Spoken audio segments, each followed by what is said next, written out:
Let us begin with one Surah Al-Fatiha, 3 times Surah Al-Ikhlas, for all our marhumin, inshallah, who were with us last year but are not with us this year. May Allah forgive them. And may Allah subhanahu wa ta'ala join them with Muhammad wa ali Muhammad, especially on this day of Arbaeen. Bismillahirrahmanirrahim.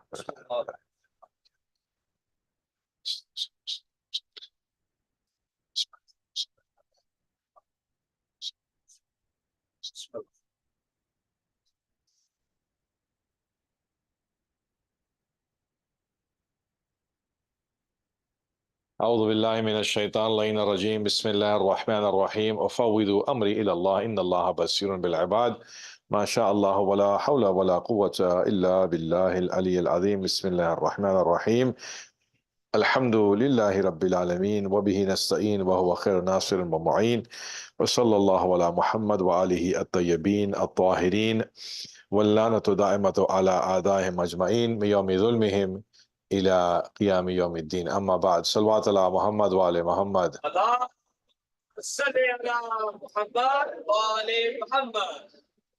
Romanian, today is the day of Arbaeen. It's a day of remembering and grieving for the Ahlul Bayt. It's an important day. The importance of day of Arbaeen is a discussion by itself. We are not going to get into much of it, but the Imams of the Ahlul Bayt, one after another, paid a lot of attention to these days. The day of Ashura, as you know, is very important.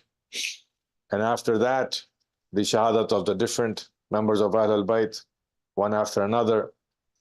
The day of Arbaeen is not a day of Shahadat. It's not a day of Shahadat. We are not remembering any holy personality from the family of the Prophet who passed away today. It's a day of remembrance. It's a day of commemoration. It's a day of visiting and going and visiting the places that are most important for us on this day, which are Karbala.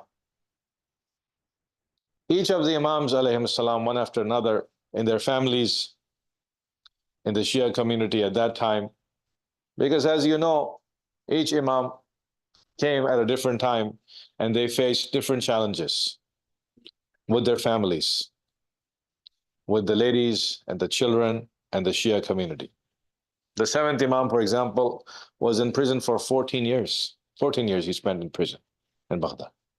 Each Imam had their own challenge at their own time. You know the history. And if you don't, go and inshallah do some research on the lives and the struggles and how they built. But certain things they paid attention to. Certain things for the Shia community they paid attention to again and again. And one after the other, the Imam, from the fourth Imam, the fifth Imam, all the way until our 11th Imam, Imam al-Hasan al-Askari alayhi salam. He lived a very short life, 20-something years before he was poisoned and killed. And the Imam of our time became the Imam and started his Imamat. But Imam al-Askari says that he wants to bring all the Islam before him, the teachings of the Prophet of Allah, the teaching of the Quran, and the teaching of the Imams into a summary, into a list. Someone said, Yabna Rasulillah, what are the signs of a believer? Mahi alamat al-mu'min. What are the signs of a mu'min? Because after you, we know there will be ghaibah. After you, we know that your son will be the Imam for a long time, and the Shia will be waiting for him, and the world will be waiting for him, as we are waiting for him. So what are the signs of a believer that we can follow? And the 11th Imam, he said that there are five signs of a believer. Those 5 signs of a believer, one of them, the Imam said, that when that believer begins anything in your life, brothers and sisters, take this lesson. MashaAllah, your community will be built. MashaAllah, as you together as the brothers. But so he said, you will continue and the deen of Islam will spread. But whenever you begin an activity, begin that with the name of Allah subhanahu wa ta'ala. That name of Allah subhanahu wa ta'ala, that Bismillah, you say it loudly. Because when shaitan hears that Bismillah, shaitan escapes and shaitan is removed from whatever you want to do. You want to help build your center, you want to donate, you want to come, you are praying, you are making dua. Whatever you do that Bismillah, but do it loudly. Do Bismillah. Don't say it in yourself, say it loudly so you hear it. For you to hear the Bismillah. So this is one sign. The second sign that the Imam said is that when you pray, when you're making your sujood, make your sujood. Extend your sajda. Do more sajda to Allah subhanahu wa ta'ala. Because the sign of the believer is that they have a mark on their forehead, ta'fir bil jameen, that they do sajda to Allah. Someone can look at them and say, this person is making sajda. MashaAllah. Because Imam Hussein alayhi salam, when he went from this dunya, when he became shaheed, when Shimr came to take his life, to cut off his head, what was Imam Hussein doing? Sajda. Imam Hussein was in sajda. That sajda is a symbol for us, is a sign for us that Hussein, who has reached the greatest level for humanity, who has sacrificed his life to save the Islam that we have today, that is the path of salvation, that will save us in this dunya and save us in that dunya. The last act that he did, the most important act that he did, to show us that when you are looking at my life, when you are remembering me, see that I am in sajda to Allah, that worship Allah, only Allah alone in sajda. Yes, sure. So the Imam said, another sign of the believer is that you increase your sujood so much that your forehead has a sign of the sajda to Allah. It's a way of humbling ourselves and getting closer to Allah. The third thing that the Imam said, that the sign of a believer also is to know each other by our ways and symbols, is that at-takhattum al-yamin, that when you wear a ring, wear your ring in your right hand. Wearing a ring in your right hand, because there are some stones, aqiq and feroza and dur al-najaf and hadid. These are the four stones that Amir al-Mu'mineen used to wear for different reasons. The stone itself is not a holy stone. It is just a stone, like a creation of Allah, but it is a symbol of Iman and faith. It is the sunnah of the prophets. Nabi Sulaiman used to have his rings. The Prophet used to have certain rings. It is a way of having something to follow the path of the Aimma and the Imams before us. And the dua that you recite, that he says, when you raise your hands in dua, and if you have a ring on your hand, Allah subhanahu wa ta'ala says that this person, this mu'mina is following the sunnah of my Prophet. So I'm not going to reject the dua. So this is another sign. MashaAllah. The fourth sign is a little bit more difficult. Recite a salawat, please.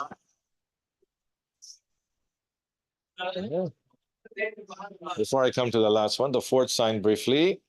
The Imam says, Salat ihda wa khamseen, that the mu'min tries to pray 51 rak'ah in one day. 51 rak'ah in one day. Maulana, this is a little different.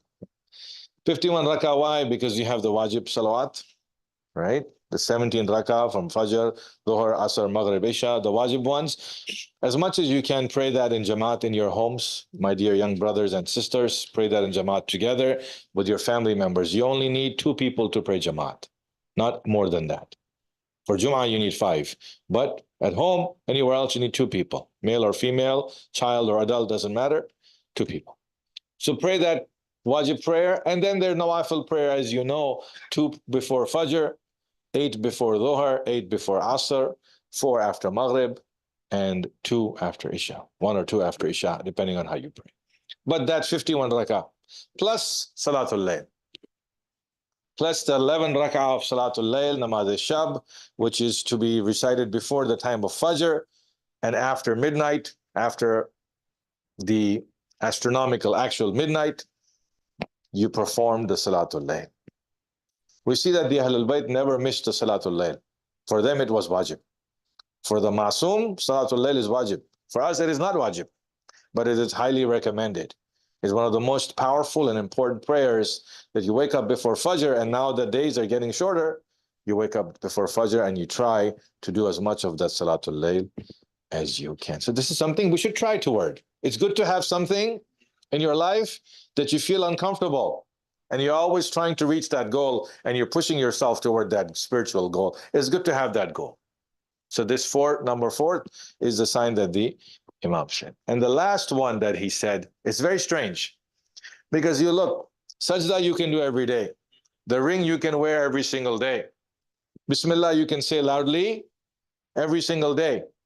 Salat you can do every day. This is your every day. The 4 signs that he gave out of 5 signs, there's everyday signs. You can do it. You can practice. You can reach in 6 months. You can do all of them if you practice every day. The last sign of the believer, the last alamat of the moment comes only once a year. It's only once a year. If you miss it once a year, then that year you have missed completing the 5 signs of a moment. That's very unique, very strange. Meaning that that 5th sign of a believer, action of a mu'minah, man or woman, young or old, male or female, that you have to prepare the entire year for this one day. And that, the Imam said, is that the believer does the ziyarat of Arbaeen. The mu'min does the ziyarat of Arbaeen. If you can, mashallah, millions have gone this year with sincerity, with love in their hearts, with wanting to change for themselves and for the better, for Abu Abdullah al-Hussein, and wanting to be the companions of the Imam of our time.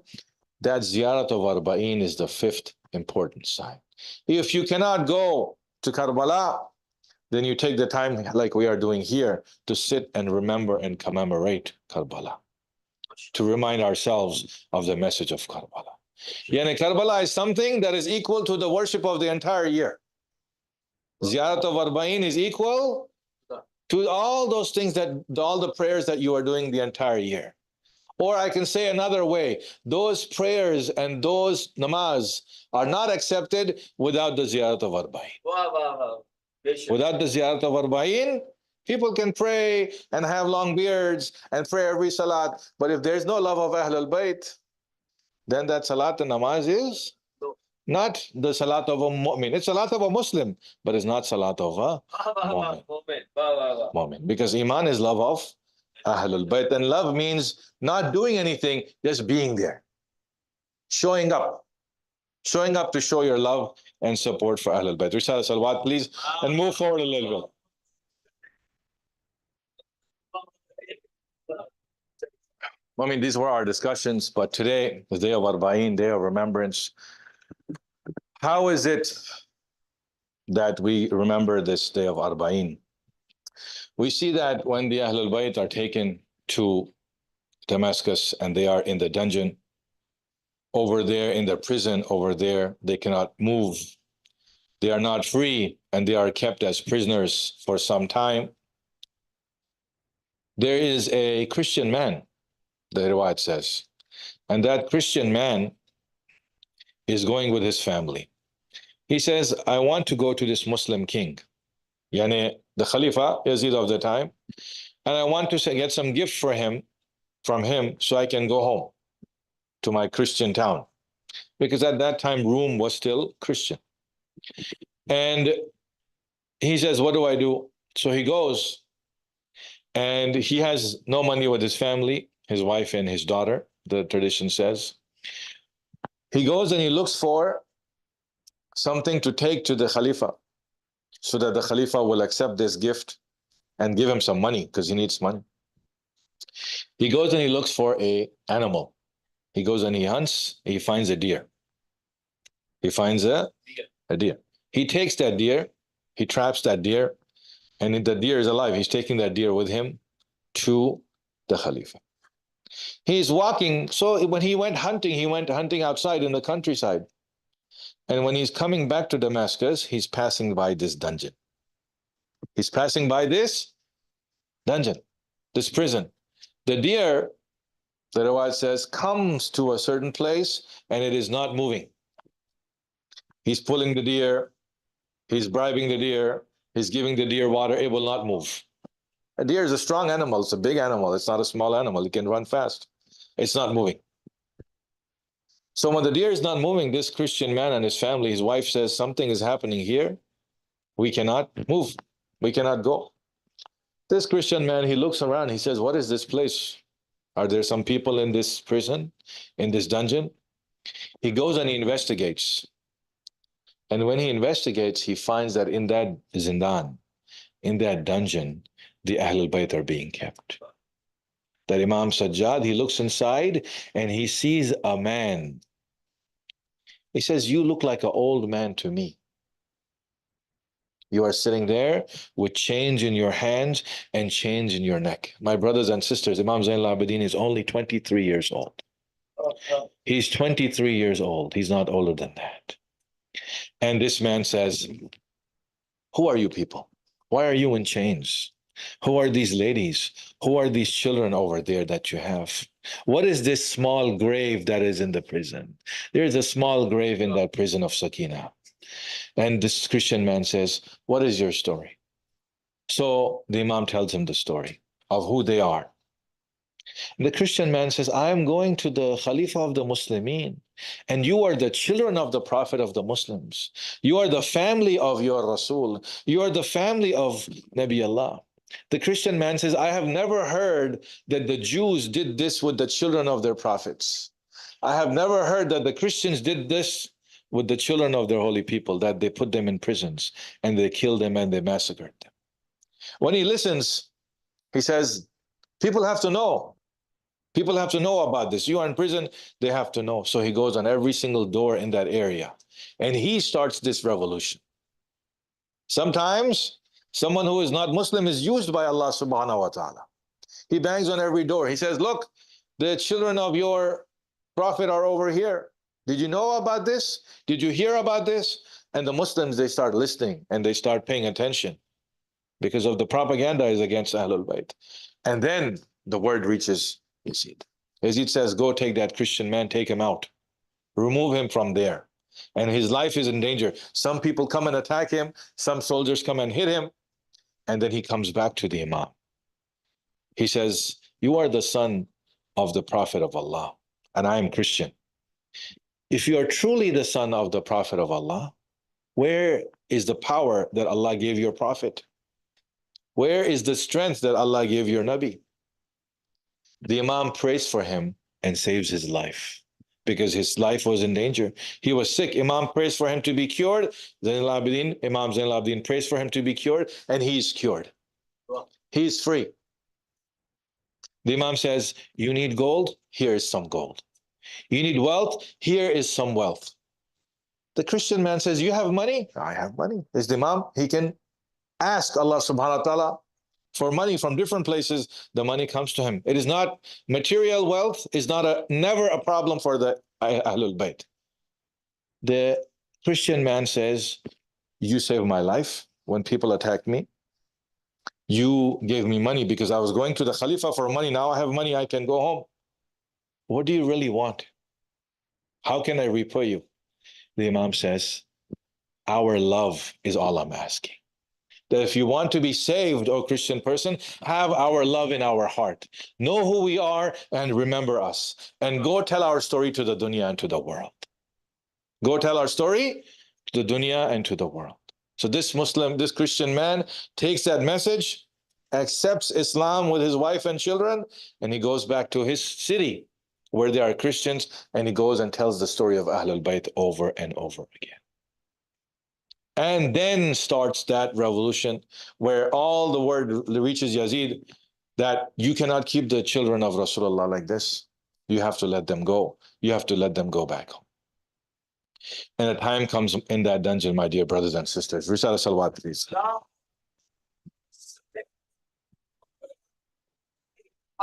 That the word reaches Ahlul Bayt that they are going to be freed. They are going to go back. That they are going to go back to Medina. They have the chance to go back to Medina. Sayyidah Zainab prepares everybody. And Imam Zain al-Abidin is given a chance. Yazid says, what do you want? I will let you go. What do you want? Imam Zain al-Abidin says, give me only three things. Give me only three things. That when you let us go, you free us completely. All the things you took from us, return them back to us. All the chadars that you took of all our ladies, return all those back for us. All the heads of all the shuhada that were given to us, return them back to us. Give them back to us. And let us go free in the land that we want to return back to Medina. 3 days, the Imam asks. 3 days, my dear brothers and sisters. A time come when the Imam and Sayyidah Zainab and all the ladies, I salute the ladies of Ahlul Bayt. I salute the ladies of Ahlul Bayt because we have the aza and the mourning because of them. Because of Sayyidah Zainab and Lady Rabab and Farwa and Layla. It is because of them that we have this.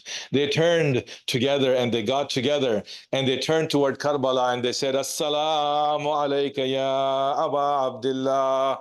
Assalamu alayka ya ibna Rasulillah.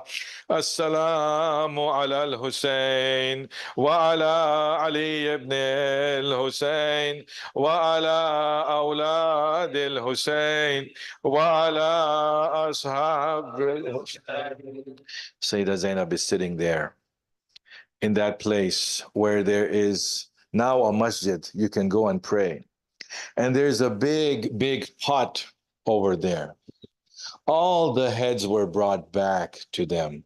One by one. Har ek ka sar aata gaya, ek ke baad, ek ke baad, ek. Everyone's heads came one by one.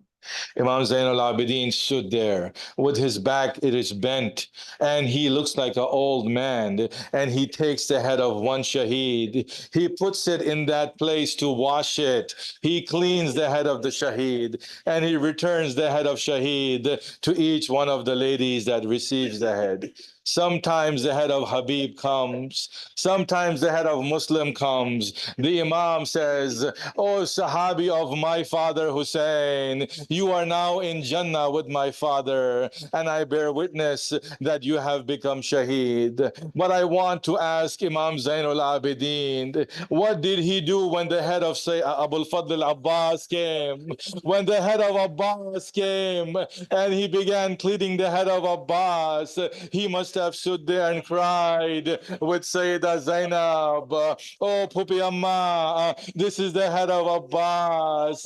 Oh, my Aunt Zainab, do you not remember that Abbas went to drink water and bring water for us? And this is the head of my uncle Abbas. The head of Ali Asghar was brought. The head of the 6-month-old baby was brought." Rabab came. She took the head and she is silent for a time.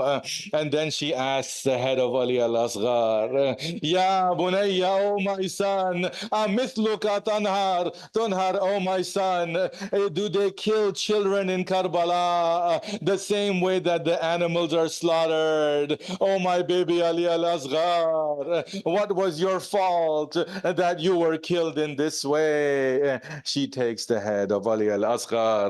She keeps it with her. Then the heads come of Ali al-Akbar.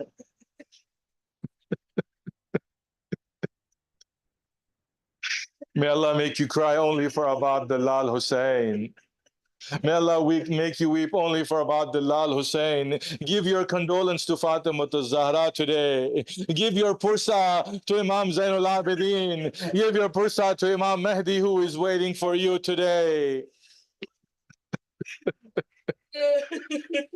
When the head of Ali al-Akbar came, someone up there who was standing with Imam Zain al-Abidin, they said, "Ya Imam, who does this person look like?" Imam Zain al-Abidin said, "When we wanted to see the Prophet of Allah, when we wanted to remember the Rasul of Allah, we used to look at Ali al-Akbar because he is the descendant of Rasulullah. Ashbahun nas, khalqan wa khulqan wa mantiqan bi Rasulillah." That when his mother Layla wanted to see the Prophet, she would see Ali al-Akbar. The way he talked, the way he walked, the way he spoke was just like Rasulullah. But this is the head of Ali al-Akbar. Layla takes the Ali of Ali al-Akbar. She kisses it and she keeps it in a safe place. Then 2 heads are brought again. 2 brothers, Aun and Muhammad. They are brought Sayyidah Zainab cried on every single head of the shaheed that was brought. She did matam and she did marthia and she did latmiya on the head of every single shaheed that was brought. But Zainab does not cry when the head of On and Muhammad is brought. Zainab us mauke pe nahi roti. Zainab is not crying at that time. Imam Zainul Abidin, he washes the heads of On and Muhammad, the two teenagers of Sayyidah Zainab. She takes those heads and she's looking at them and she kisses the heads of her sons Aun and Muhammad. Imam Zain al-Abidin says, "Oh my aunt Zainab, oh daughter of Ali and Fatima, why are you not crying when you see the heads of Aun and Muhammad?" She said, "Oh my son Sajjad, on the day of Ashura, I could not go and fight for Hussein. Jihad was not wajib on me, but I am proud of my sons Ali Aun and Muhammad, that they went and gave their life for their uncle Hussein. May we be sacrificed for all the mothers who are raising their own and Muhammad today, for the Imam of our time, to be the companions of the Imam of our time." The Sayyidah Zainab washes and cleans the heads of all the shuhada with Imam Zainul Abidin. And finally, there's one head that comes, that is brought down from the Naiza and from the spear. Imam Zainul Abidin is having a hard time cleaning this head because it is full of blood, full of dust. All the ladies surround him. They start crying, "Wa Husayna, wa Musibata, Ya Aba Abdullah, wa Muhammada, wa Muliya." "Oh Hussein, after you, what happened to us? Oh Hussein, this is the head that used to kiss the Prophet of Allah and used to be with Rasulullah." All the ladies stand up. Everyone leaves the head of their shaheed and they remember Hussein. Oh Hussein.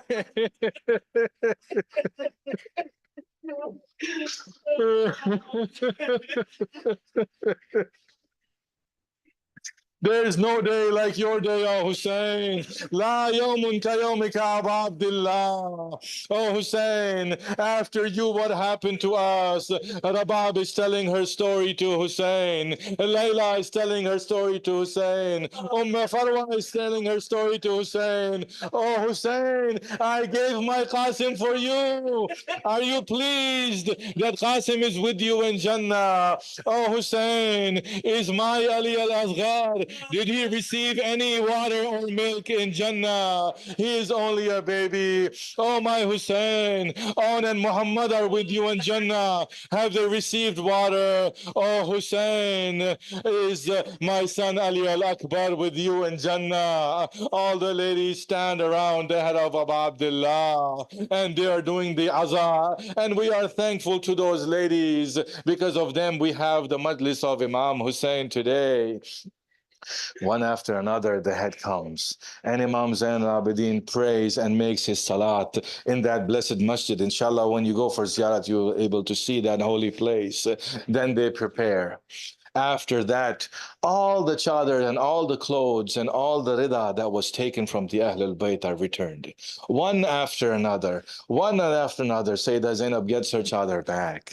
Lady Rubab, she gets hers back. Lady Layla, she receives her again. And Lady Farwa, she receives the chadar. But Sayyidah Zainab takes one chadar. It is a small chadar. It is a small one. It belongs to a small girl. And Zainab says, "Oh my Hussein, your Sakina is not with us. Sakina ab nahi rahi. Sakina is not with us. Sakina zindan mein so rahi hai. Sakina is sleeping in the dungeon that she said, 'Baba, Baba.' They brought her the head of Hussein and she went from this dunya. Wo is dunya se chali gayi. Oh Hussein, what should I do with the chadar of Sakina? There is no Sakina, only the chadar of Sakina." Medina is there. Where should I take this? Wa musibata. Wow, Husayna. Wow, Muhammada. Then, then the ladies, they pray together and then they are preparing to leave. They prepare. All the provisions for the caravan are made for them. They said, where are you going? They said, let's go back to Medina. Came from Medina, let us go back home. Because home is a safe place. Medina is the city of Ahlul Bayt. It is a safe place. Let us go back to Medina. Imam Zainul Abidin prepares the caravan. The horses are brought, the camels are brought, all the ladies. But Sayyidah Zainab, she turns back and she says, where are all the children that were brought with us? Ya Sayyidul Sajjad, do you remember how many children of Ahlul Bayt were with us when we left Medina? The Imam says, oh my Aunt Zainab, there were 40 children, 40 children when we left from Medina to come to Karbala. Imam Zainul Abidin says, to Sayyidah Zainab, oh lady Zainab, how many children are left over here? She counts them. She says, only 10 children are left. Only 10 children are left, meaning 30 children became shaheed between Karbala and Damascus. 30 of them, and they are buried in these holy places. If you go to Halab for ziyarat, you see that one of the wives of Imam Hussein, she was pregnant and she lost her child over there in Halab, and he is buried over there. And he is named as Mohsen. On the way from Damascus to Beirut, there are other children that are buried over there. So the holy children of the Ahlul Bayt are across all those lands. Imam Zainal Abidin prepares and he says, oh my Aunt Zainab, tomorrow we are going back. Tomorrow we are returning to Medina. Let us go back to our safe home. Okay. After the Fajr, they begin their journey and they are going. At one point, Imam Zainul Abidin looks around. He says, all the ladies are here. All the children are here. I do not see Zainab anywhere. And Zainab, where are you? I am looking for you. He goes looking for her. And in that dungeon of Sam, Us Zindan ke andar, Zainab is hugging the grave of Sakina, saying, oh my Sakina, how can I go back to Medina without you? Sakina, you are not there with me. What answer will I give Rasulullah? What will I say to my mother Fatima Zahra? That Sakina, the light of the eyes of Hussein, is buried over here. She is sleeping over here. The caravan continues, and the guide of the caravan, when they come to a place, he stops. He says, where are we going to go? If we go south, then we're going to return to Medina. We are going to go back to Hijaz. That is our home. But if we go toward the east, this road goes somewhere else. Imam Zainul Abidin says, where is this road going? Tell us, we are not from this place. And the person who is the guide, he says, Yabna Rasulillah, this road goes toward Karbala. This is the road that goes toward Najaf and Karbala. You are the leader and the Imam. You tell us where you want to go. And the Imam looks at Sayyidah Zainab and the ladies, and they say, let us go back to Karbala. Let us go and give our pursa and condolence to Abu Abdullah al-Hussein. Zainab says, I cannot go back to Medina without going and giving salam to my brother Hussein. I cannot go back to Medina without giving my peace to my brother al-Hussein. They turn toward Karbala and they go toward Karbala. When they are going toward Karbala, the companion of Rasulullah, Jabir has become old. It has been 50 plus years since Jabir was a Sahabi of the Prophet. He saw Amir al-Mu'mineen, he saw Imam al-Hassan, he saw Imam al-Hussein. Jabir has lost his eyesight. Jabir is with his companion Atiyah. And when Jabir is with Atiyah, he is there, he reaches Karbala right before Arbaeen. He is giving his salam to Imam Hussein. And he is crying and weeping for Imam Hussein because the Prophet of Allah commanded him to give salam to each of the Imams until the fifth Imam, and then Jabir passed away. When Jabir got to Karbala, he is with Atiyah and he is crying and giving his salam to Abu Abdullah al-Hussein, and he hears some sounds. He hears that some people are coming. Jabir says, Atiyah, I cannot see. Tell me who is coming from afar. I know that some people are coming to Karbala. Who is coming from over there? And Atiyah says, I see some people that are coming. Then Jabir says, I know the Imam of my time is also coming. Sayyid al-Sajjad is also coming from him, coming from Damascus to here. Give my salam to him. Check if the Imam is coming or some enemies are coming. Atiyah says, can you describe your Imam for me? Can you tell me how old Zainul Abidin is? Atiyah and Jabir says, he is 23 years old. He is a young man. Go and look for a young man. Atiyah comes back and says, I see no young man in the Qafilah. I see a man who is bent over on his back. His beard is white. He has difficulty walking because he had chains and zanjir on his neck and his hands. He was in the dungeon for a long time. He looks like he has been tortured. Is this your Imam, O Jabir? Jabir gets up and then he goes and receives the Ahl al-Bayt. He receives all of them together and he gives their salam and they come and each one of them go to the graves. Banu Asad came, the tribe of Banu Asad, even today they go 2-3 days after Ashura and they do the crying and Latmiya for Imam Hussein because they are the ones who came. The tribe of Banu Asad, they came and they gave ghusl and they buried. They did not give ghusl, they buried Imam Hussein because the shuhada are not given any ghusl. And once all the ladies of the Ahl al-Bayt and Imam Zain al-Abidin, once they arrive to Karbala, each one of them goes to each grave. Imam Zain al-Abidin goes with Zainab and says, Lady Zainab, this is the grave of Abul Fadl al-Abbas. This is where my Abbas is sleeping. Sayyidah Zainab says, oh my brother Abbas, after you left us, so many things happened. They took us from here to Kufa, from Kufa to Damascus, they took us. Oh my brother Abbas, whenever I drank any water, I remembered you because you died on that Furat. Oh, my brother Abbas, when Sakina was dying in the dungeon over there, whenever she received a drink of water, she remembered you, my Abbas.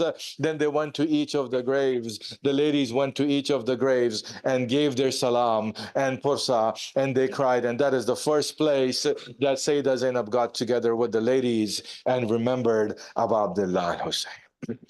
وَسَيَعْلَمُ الَّذِينَ ظَلَمُوا عَلَى مُحَمَّدٍ أَيٌّ مُنْقَلِبُونَ. We ask Allah subhanahu wa ta'ala to accept our ibadat. We ask Allah subhanahu wa ta'ala to forgive our sins. We ask Allah subhanahu wa ta'ala to accept our mourning and grief for Imam Hussein. We ask Allah subhanahu wa ta'ala to join us with all the mu'mineen who are in Karbala today. We ask Allah subhanahu wa ta'ala to make us the companions of the Imam of our time and that he accepts our condolences that we are offering him today. Ya Hussein. Ya Hussein.